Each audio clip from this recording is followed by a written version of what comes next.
ABS-CBN, posibleng mapanood sa IBC13. Usaping umiinit habang ang network naghahanap ng mas malawak na free TV presence. Patuloy na lumalakas ang usap-usapan na posibleng mapanood muli sa free TV ang mga flagship program ng ABS-CBN at isa sa pinakamatunog na posibilidad ay ang paglipat o pag-airing ng kapamilya content sa IBC13. Dahil sa nalalapit na pagbabago sa block time agreement at paghahanda ng ABS-CBN para sa mas malawak na reach sa 2026. Hindi maiiwasang ikonekta ang network sa IBC13, lalo na't may bagong 25-year franchise ang government-owned station. Sa ngayon, ang IBC13 ay nasa yugto ng revitalization matapos aprubahan ang kanilang bagong franchise.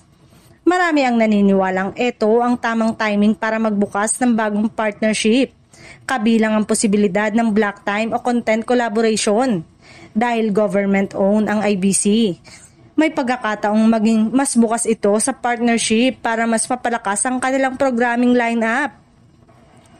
Ayon sa ilang industry observers, malaking benepisyo para sa IBC13 kung papasok ang ABS-CBN. Bukod sa high-quality content, malaki rin ang tiwala ng advertisers at viewers sa Kapamilya Network na maaaring magbigay ng bagong sigla sa Channel 13. Samantala, malaking tulong naman sa ABS-CBN ang pagkakaroon ng karagdagang free TV platform habang patuloy na naghahanap sila ng mas matatag na broadcast foothold. Gayunpaman, malinaw na wala pang kumpirmasyon mula sa dalawang panig. Mananatiling haka-haka ang posibilidad hanggat walang formal na anunsyo mula sa ABS-CBN o IBC13. Subalit sa dami ng nagbabagong dynamics sa industriya, lalo na pagkatapos ng balitang pagwawakas ng ilang block time deals ng ABS-CBN, marami ang naniniwalang hindi imposibleng mangyari ang paglipat o pag-airing sa Channel 13.